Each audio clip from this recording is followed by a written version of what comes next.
tunaonekanaje kibidhaa? Sasa lazima tuweze kuchanganua bongo zetu vizuri ili tuweze kutoka katika kile kifungo cha kuuza kwa kumuona mteja physically. Inawezekana tunao wateja wengi na inawezekana hata wengine wako nje ya nchi. Inawezekana. Sasa wale nje ya nchi hawezi kufika hapa, lakini tunaweza tukawafikia kwa teknolojia. Nyinyi wote si na simu za smartphones hizi. Kwa maana kwamba tutakapokuwa tunatumia simu zetu sasa, tufikirie namna ambavyo simu hizi zitatufikisha duniani. Lakini lazima tufanye mambo ambayo ni zaidi ya hapo, kwa sababu simu zetu ni soko kubwa sana. Hivi ushawahi kufikiria Facebook au Instagram ina watu wangapi? Msibanwe na soko la machoni. Nendeni duniani, na sio lazima kwenda duniani kwa kutembea. Nendeni kwa kutumia simu zenu. Kaeni chini mtengeneze mkakati wa kufikia wateja wenu kwa kutumia njia za kisasa za kidijitali. Hakikisheni kwamba mimi nitafurahi sana mwenyekiti, siku nyingine nikija Instagram page yenu naiona, Facebook na kadhalika, social media, sijui nini, mpeleke bidhaa zenu huko. Watu watanunua. Mtengenezeni batiki nzuri sana. Mabegi, watoto tena wameanza shule hivi karibuni. Mmeuzia ngapi? Unaanza shule? Inawezekana kama mkatengeneza mengi, weka kwenye bodaboda, mnapeleka huko watoto na wananunua mabegi. Hapo kwa kweli ni kweli nzuri. Hii jambo ambalo ni wapa changamoto na sisi tuko tayari kusaidiana na nyinyi.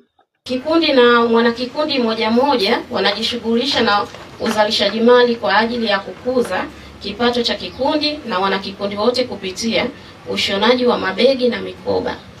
Pia kila mmoja ana shughuli yake peke yake kwa ajili ya kujizalishia kipato binafsi kama utengenezaji wa batiki, ungalishe, sabuni za maji, dagaa, urembo wa kitamaduni na kuks. Mafanikio. Kupitia shughuli mbalimbali zinazotekelezwa na kikundi hiki, mafanikio yafuatayo yamepatikana. 1. Kuimarika kwa afya za wavyuo za wanakikundi kupitia elimu na uhamasishaji wa matumizi sahihi ya dawa pamoja na lishe bora, hali iliyochangia kuboresha maisha yao kwa ujumla na kupata watoto ambao hawana maambukizi, jumla 11, wa kike 6 na wa kiume 5. 2. Kupitia halmashauri ya wilaya ya jiji la Mwanza, kikundi kilifanikiwa kupata mkopo wa kiasi cha shilingi milioni 6 mwaka 2022. 3. Halmashauri ya jiji la Mwanza imewezesha kikundi cha paza sauti kupata mashine 3 za kushonea cherehani, na pia kilipata mashine kubwa cherehani 1 kupitia na kofa ya kushonea mabegi. 4.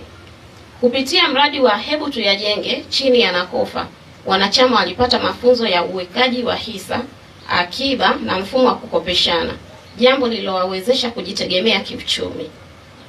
5. Shughuli za kikundi zimechangia kupunguza utegemezi miongoni mwa wavyuo na kuwawezesha kujikwamua kiuchumi na kujitegemea. Tunashukuru kwa ushirikiano na mchango mkubwa wa serikali, TACAIDS na Nakofa pamoja na wadau wengine kwa kushiriki katika kuboresha na kuendeleza huduma zinazotolewa kwa wavyuo.